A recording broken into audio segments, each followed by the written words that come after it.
Yo, what's good? Easy Breezy Ebe here, and this is my The Thing review and discussion video. Welcome to the channel. If you haven't been here before, go ahead and hit the like and subscribe. Any little thing will help out this channel. It's a small channel, so very much appreciate it. If you have been here before, go ahead and do the same thing. I appreciate you too. Love it when you got more people participating in these reactions and review videos. If you are here and you haven't seen my reaction video, let them out! Get him! Burn him! No!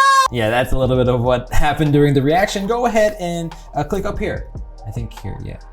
Definitely go ahead and check that out first, or not. You don't like reaction videos, but you like review videos, so welcome. I just watched the movie, and I kind of want to just give my initial thoughts on the movie, and also what I think the movie means in general, and what are some of the themes. I'll try to do that. I'm not very smart, or I'm not a genius by any means, and if I'm wrong, go ahead and correct me, or if you disagree, go ahead and comment in the below. If you'll agree and you think I'm right, you can say that too down there. I like positive feedback too, you know. Shoot it fucking now! Oh!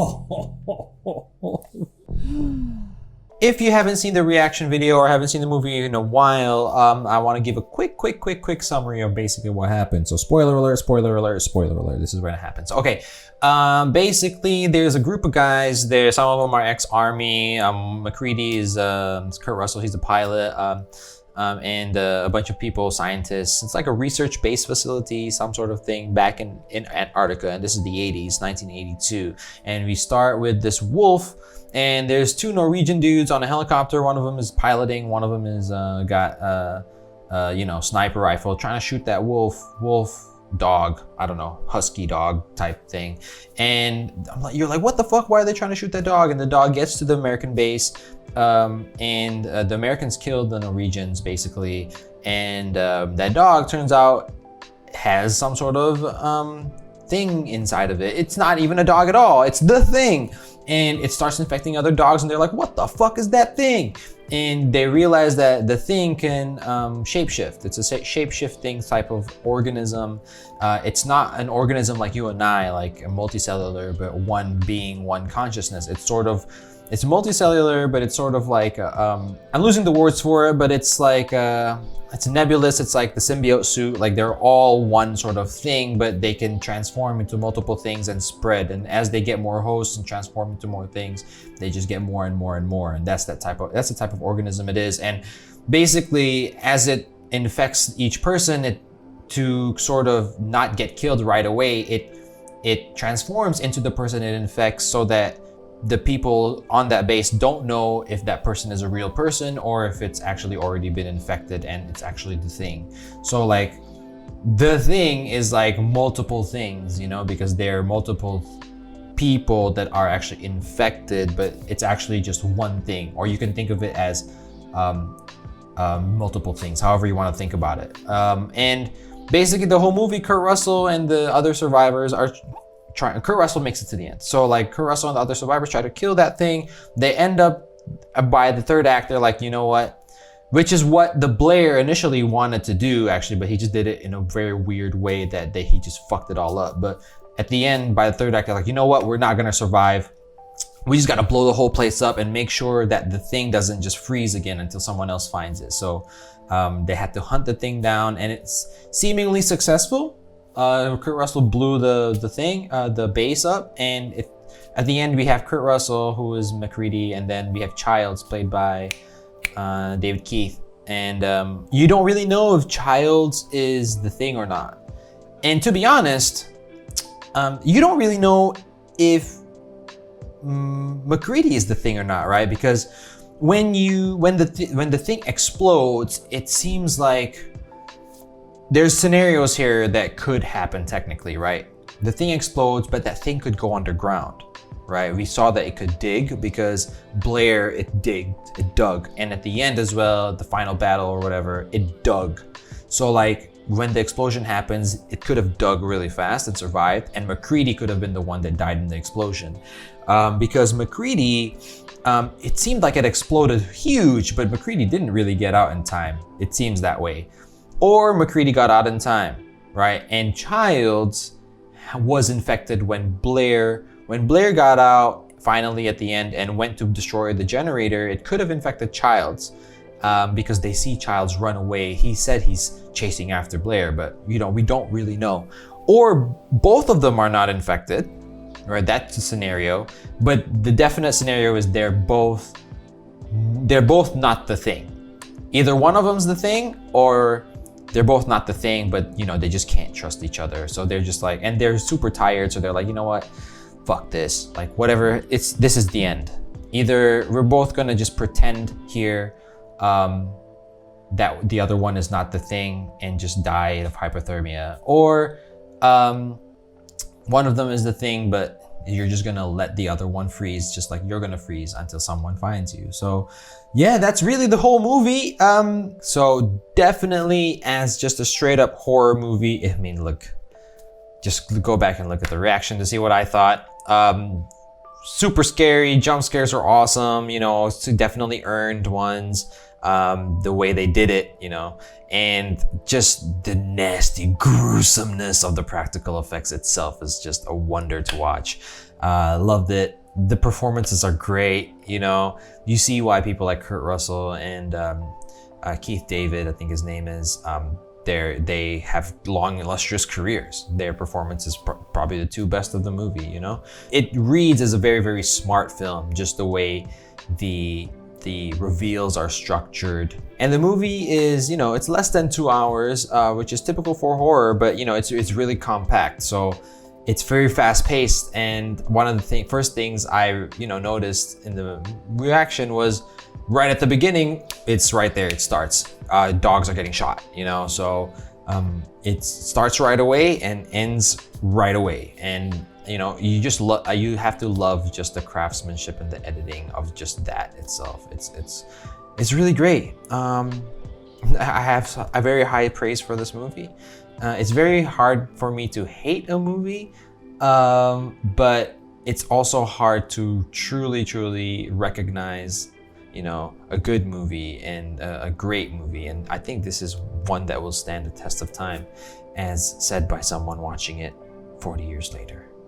After it was released. The best part about this movie, I've got to say, the story is really good. It's original in the sense that I've never seen anything similar to this. I mean, like a group of people in a place gets hunted down by the monster, like that is sort of, that's everywhere. It's kind of ubiquitous for horror. The premise is simple, but in this case, it's so masterful because the suspense is real, the anxiety is real. Like, it's not like, it's not like, they're just trying to hide and defend themselves against the monster. They are literally like, they cannot trust each other. Like, this person looks like a person, talks like a person, but is he a person? Like, so that anxiety is multiplied by the fact that like, it's also, I was like halfway through, or not halfway through, but like in the beginning I was like, okay, it should be simple enough. Like usually the monster, even in a story similar to this, you would think, okay, the monster will just eat them one by one. So there's always one monster, but this is not the case. You can have multiple of them at the same time. So that's what's tricky. Like half your camp could be the thing and you wouldn't know because they'd all be pretending to be the thing. And that's the scariest part of this movie. So it's not so much the originality of the premise, but like the way they use that original part of the monster, the thing part, and made it so that the horror is just the anxiety and the paranoia and the distrust you have for your friend who's supposed to be your friend, but is it your friend, you know? I think my favorite scene in the film has to be the blood test scene. It was almost like, it was super rational, but like for once, I guess I can't even say them, but like I'll give them the benefit of the doubt. Like for once, they did kind of come together and agree to do a test together, and it's a super rational test. I like the way he rationalized from what the scientists and doctors told him, how they rationalized the blood test being like, because the thing is not a singular organism, right? They exist like this sort of, it's like a hive mentality sort of thing. So if every piece wants to survive, every cell wants to survive individually. So doing that test, testing each person one by one, and you suspect it's Gary, and like, I'm thinking, okay, is Gary... The whole time I'm like, oh man, they're gonna fake us out. It's not going to be Gary. Gary is going to be a negative. But then right before you think, oh, but then who is going to be the actual? And then bam, he hits the thing, and then the thing comes out, and it was the guy. It was the stoner. So that was I think my favorite scene, and I think it was the end of Act 2. So it makes sense, right? It's usually the biggest set piece at the end of Act 2. Not the biggest, but you know, it's a very important time in the film as well. That was great, you know, very scientific method. So that was good. I guess in the 80s, like, I think is around the time where AIDS was a very big new thing. And maybe that sort of paranoia creeped in there with the whole blood test thing, but what do I know? If that doctor, I think he starts everything, and he really fucked everything up, because he had two choices in the beginning, and I almost mentioned it. I was halfway through mentioning it, I think in the beginning when he realized that thing can infect the world if it gets out. So he had two choices to make. There's three choices, he made the wrong one. So he could have secretly killed everybody, poisoned the food or whatever, and made the ultimate sacrifice. He did it. He could have went to someone that he trusted most. Let's just say he makes the right call and he trusts MacReady at the beginning. And right then, him and MacReady could have come up with a plan right away that would have isolated who the thing was fairly quickly, I think, right? But no, he spazzed the fuck out. And then when he spazzed the fuck out, it sort of left everybody to figure out what he figured out. They didn't figure out that until the third act of the movie. Then they realized, oh my God, we should have just fucking risked our whole lives to save humanity. That's how dangerous this thing is. This was a revelation Blair knew at the beginning of the movie, but he just couldn't handle it, and he just spazzed out. And I think it could have been done earlier. So the reason he had to go insane, basically, I don't think it's because he was infected. I think he got infected later on. We just didn't know that he did because someone released him. But one of the things released him. But I think that the reason he had to kind of go mad was so that the rest of this could happen. Because if he didn't go mad, I think the movie would have ended fairly quickly. So, and that's just how it is sometimes in life, man. You make a wrong decision and it changes everything. Which it's not unrealistic for that to happen. That's how movie storylines happen. It's like someone makes a bad mistake, and someone makes a choice that affects everything, and butterflies effects, and that's just how movies work. So I'm not mad at that decision. I'm just pointing out the fact that the reason that they're all men that distrust each other is very much part of the horror, and it's not something that comes because of the thing. It's actually what this movie is trying to comment on. I thought that the practical effects was amazing. Especially everything that happened before the final battle. At the very end, you can tell it was stop motion. And, when things become stop motion like that, then you think, okay, CGI would help here. Even if it's just to smooth it out, because you can see like the frames. When it's stop motion, you can see the frames basically. So that part was like, but you get it. It's 1982. That's 40 years ago. Like next year, it'll be 40 years ago. And it doesn't feel like that's a 40-year-old movie, but because of the timelessness of it. Like, remember it was like the animation of the cells. It's obviously an animation of the cells. It's not like happening in real time, but but it was like, you know, you let it go because it's the 80s and like that was the best you could do back then. And it's whatever. I didn't mind any of that stuff. Like I thought that everything else just made up for it, especially the practical effects of who was that guy when the doctor went to use the defibrillator on the bigger guy and his chest opened up. Oh my god, what the fuck was that? I'm sorry, I'm losing my train of thought, but that shit was nuts.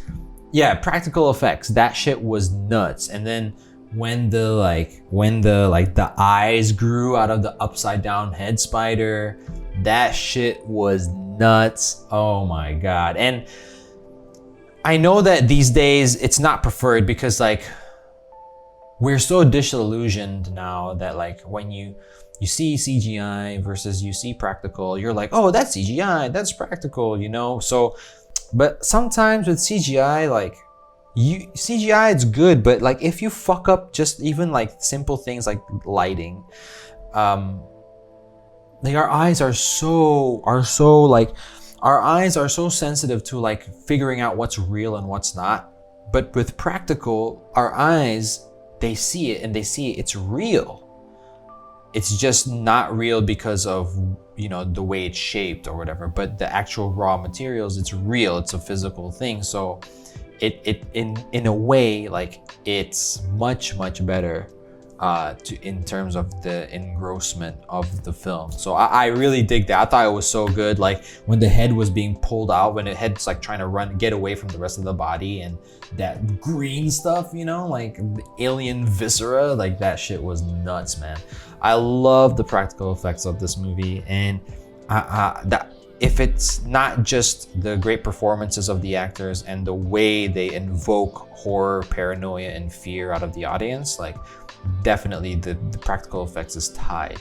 It goes that the trying to get horror out of the audience and fear and anxiety from the audience from the situation, which comes down to the writing and the acting and you know the story, and then practical effects also, you know, if not just as good. It's a bit dated, but that's about it, you know. And it didn't ruin anything about the movie because they're dated things. Like dated CGI is the worst. So, you know, glad that this one was practical. And then the only bad part I think was the UFO right at the beginning. That was, you know, that was kind of fake. And then explosions were nice. I did not like the dogs being killed. But that's neither here or there. I mean, I just, you know, I'm not complaining about the movie because of that. That's just, it's hard to see, you know, whenever dogs or cats get killed in a movie, it's just like, oh, no, why are you killing innocents? But yeah, no, that's not a critique on the movie at all. That's just me. You know, I think overall, I loved it. So what do I think this movie means? Or at least what do I think it's trying to convey? I think the main thing it's trying to convey is the emotions that makes this a horror is the paranoia of the people, the anxiety they have because they're trying to survive. And as, you know, as human beings, you know, the primary thing is to survive and reproduce, right? Like all life on Earth. And so is, fundamentally speaking, so is the Thing. The Thing is an alien life form on a foreign land, and the way it needs to survive and propagate is to find food. In this case, the food is the humans. And I say food because you're converting the humans into itself. So that's why I say food. So I'm gonna. It's almost like phagocytosis. You guys remember that from biology class? Yeah, it's like, but it's at the macro level, right? It absorbs the human, turns it into itself. But before it can turn it into itself, and I'm not sure if there is a real form to this thing because they fly spaceships. So, but at least in the movie, we never see a final form of it. It always tries to turn and mimic into whatever it just ate, or mimic into or chameleon into something that would not get them recognized, then that is the best defense mechanism, is to blend in with the predominant life at that area. In this case, it was the dog at first, and then it was the human. So it creates this extreme distrust and paranoia for the humans that are not infected. So in a way, it is a horror, but it's not like it's not like Halloween so much, or like I don't know what other monster movie horror type things. It's like it's, even though there is a monster, there is this thing. The horror, it's more psychological. You know, it comes from that paranoia and anxiety and that mistrust you have. And it's like, oh, do I trust this person? Do I not? So in a way, it is like very, the elements of psychological horror is there. And I think that's what makes it a great film. It's not just the fear of death. It's like the anxiety of mistrust, like how, you know, the not being able to trust anybody. The only person you can trust is yourself, you know. Like when they all went into quarantine and they're all isolated from each other, but during the isolation, you don't know what's gonna happen. Like another person's gonna get infected. And what makes matters worse, they're like all sort of there. Like it's not really worse. It's good that they're all in Antarctica, because if they were not in Antarctica, you know, and a lot of people came at the same time, that thing could have just spread like wildfire. But in this case, you know, the best bet for the thing was to survive until there's a rescue or whatever. But until then, it has to survive amongst these other human beings or infect everybody. Basically, by the end of the film, like their whole base or outpost or whatever went up in flames, just like the Norwegians went up in flames. So I love that sort of retrospective foreshadowing. It's like, I like foreshadowing, but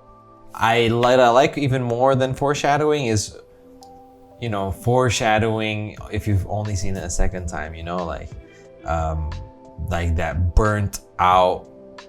Maybe you guys, when you guys saw the Norwegian camp being burned like that, maybe you thought, oh, that's gonna happen to the Americans, but I didn't know that. Definitely, I didn't know that. But when it happened to the American outpost, it was like poetry, basically. I guess, yeah, there is a theme of being isolated and separated from, you know, everyone, because not only are they sort of isolated in Antarctica, you know, and then each of them not being able to trust each other, so they're like isolated amongst themselves, but the alien is also sort of isolated. You know, the alien is stuck on Earth, so it has to survive, and its mode of survival is to, you know, spread itself, I guess.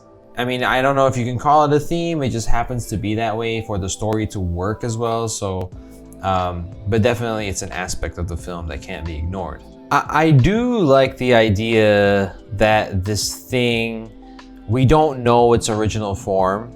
Like I said earlier, you know, does it have an original form?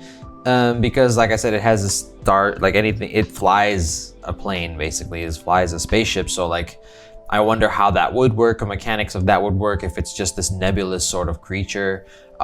Is it just we don't know how it looks, how it would look in its original form, or it's just a blob?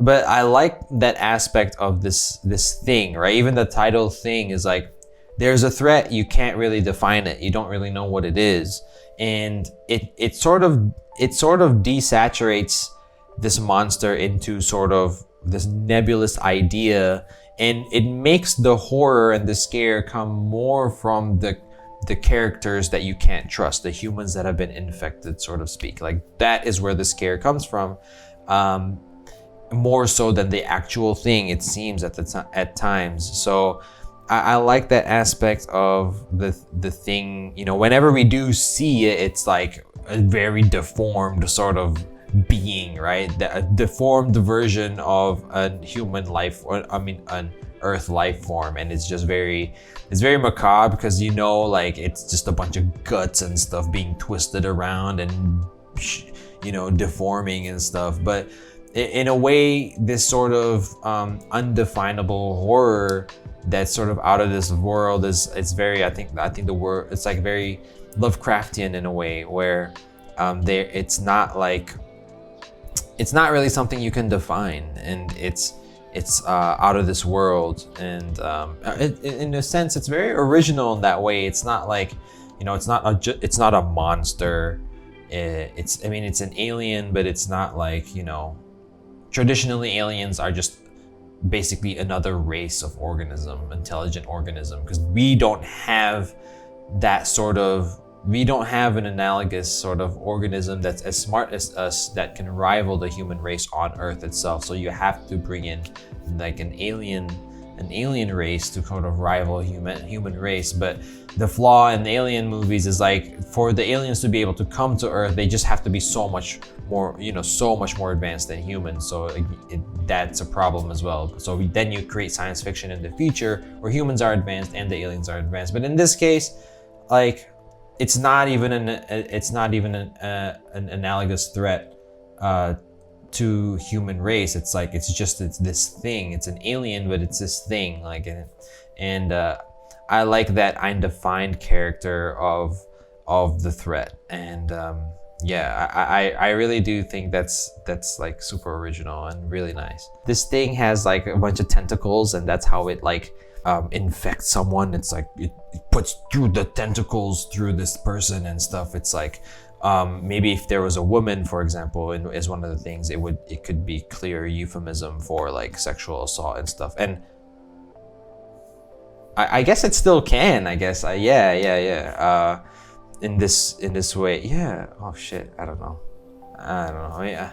You guys let me know if there is some sort of sexual connotation to the method of infection, because it is kind of like weird now that I think about it. I guess at this point in the 80s, what's going on in the 80s, is the Cold War. Capitalism versus communism, right? It's like the Red Scare. It's it's a Cold War. So it could be that as well. It could that sense of paranoia and that sense of anxiety could come from this alien, right? So, for example, okay, every human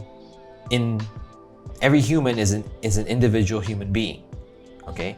But the thing is not. The thing is just this multicellular, ambiguous, nebulous organism. Even though they can exist at different places at the same time, they don't exist as individuals. You can either think of them as a collective, or as every individual cell is an individual, right? Because you hold blood testing, whatever. I don't have to explain that. So it's almost like individuals versus a collective, right? So it could be that as well. So I think in my sort of first viewing of this movie, that is sort of the most analysis I can give it. I could be completely off, but I hope I've said some things that are more closer in line to the truth. People smarter than me and wiser than me, I'm sure, have analyzed this to death. And I'm curious to go and, actually go take a look at some of what they thought about this movie. And I'm curious more so to know from you guys as well. The acting is great, Kurt Russell, of course, is a household name, or he was a household name. I know him because I am not that young. I'm old. So I know who he is. And if you've seen Guardians 2, you've known who he is, Guardians of the Galaxy 2. Keith David is in here. He's like, if you see his face now, you'd know he's basically in everything. He's that, so it's very weird to see him young. It's just like it was very weird to see Bill Paxton young in My Aliens reaction. So it's like, but they're all by everyone. I don't know who everyone else is. They're all super, super good actors. And speaking of the actors, it's interesting because one of the first things I noticed was there's no women. Like in Alien, there's Ripley, obviously, and there's other women too. In this movie, it's very blatant that there are no women. I don't know. It's obviously intentional, and I think it's because if you think about each of the characters, each person in this, like there are no two people that are the same, and there shouldn't be. Like there shouldn't be two people that are the same in a group, because that's not how people work, obviously. But like it's very obvious here that like for example, there's the stoner guy. Like the stoner conspiracy guy, he's the stoner conspiracy guy, you know, like, and he was definitely playing a part, and it was a bit over the top, and we understood that. You know, Keith David, he was playing the good guy, but he's unstable, you know, and he's like over emotional, so that's why he wasn't the leader, right? He was capable, but emotionally he wasn't sound, so he couldn't be like. And then there's the coward guy, right? The guy with window. He was not very brave, right? He went to get the shotgun when everybody's trying to figure out if Gary was the bad guy. I mean, where Gary was the thing. There's Blair, the scientist. There's the doctor, right? So it's very, the roles are very specific and very well defined. So I'm not sure why there were no women in this, but I feel like there's a reason for it that I'm just not grasping. So, you know, if you guys know, you guys let me know why they didn't, you know, cast a woman in this movie. Because for an ensemble cast to only have men, you know, it's not a coincidence. I think it's because like when you put, and this is just me talking here, if you put a woman in a cast like this, you tend, then there's that extra layer of the B storyline, right? Especially in the 80s, right? It's like, okay, now does this woman have a love interest amongst the men, right? And if she doesn't, why? And then if, you know, because men will do that, especially audience will do that, and especially men, they'll be like, okay, there's a woman here, but she's here on her own volition. In Hollywood, it's like that, you know, it's like, okay, if they're gonna put a woman here, is she in love with Kurt Russell, or is she secretly a lesbian or something like that? You know, I'm sure there's, and then it becomes an extra layer and an extra theme that I think the director didn't want. I think he wanted to keep it very simple. It's like these group of guys do not they trust each other with their lives, but then this thing comes, they do not trust each other anymore. And how do they cope, and how will they survive? John Carpenter, I've only seen Halloween, and Halloween, I mean, it's weird to judge Halloween because Halloween is like, it's really like the first of its, like one of the godfathers of modern horror. You know, it's got the final girl aspect. If I'm not mistaken, one of the first, you know, the first final girl, and the whole sort of, you know, they're the trope of the teenagers having sex, and those are the ones that die first, and then, you know, that sort of thing. Like that always happens in all the cheesy horror movies that come out nowadays. What do they call it, the slasher films or whatever, like that. I don't know, I wasn't around back then, so I don't know how much of that was prevalent before the movie Halloween, but I know Halloween was considered one of the best, and is considered one of the best franchises and movies. And when I saw it in college, you know, I didn't think too much of it because I saw it for an assignment, so like it's weird, but that is the only John Carpenter movie I saw. I saw when I was when I went to look for the director of this film on Google, I did see some titles. I can't remember them off the top of my head, but I did see some titles I do recognize. So I don't know if there are any good other John Carpenter movies besides The Thing. And I mean, I've seen Halloween. So you guys let me know for future reference. Maybe, you know, maybe some good titles out there that Sleepers not for the guys that know film, you know, for someone like me who may not know anything from, you know, before 2000. Not that I'm that young, but, you know, because I hear his name a lot. It's like John Carpenter is a like prolific and well-known director in genre. So but I just haven't had the chance to watch his stuff, I guess. Like, I don't have a sibling or a friend who's into this sort of thing. I guess I am that person. So yeah, you guys let me know.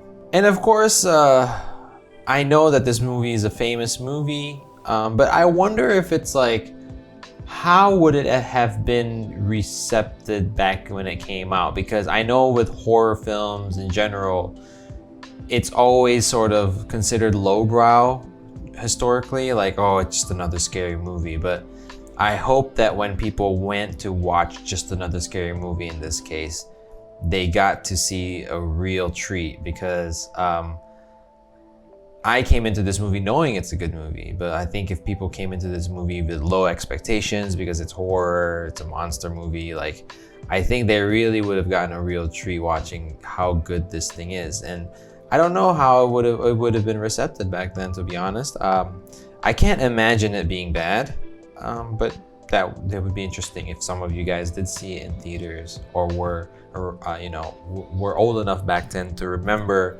how this movie was received. Please let me know in the comments below. And then everything else is a commentary on that. It's a commentary on trust, right? How do I trust? Who do I trust?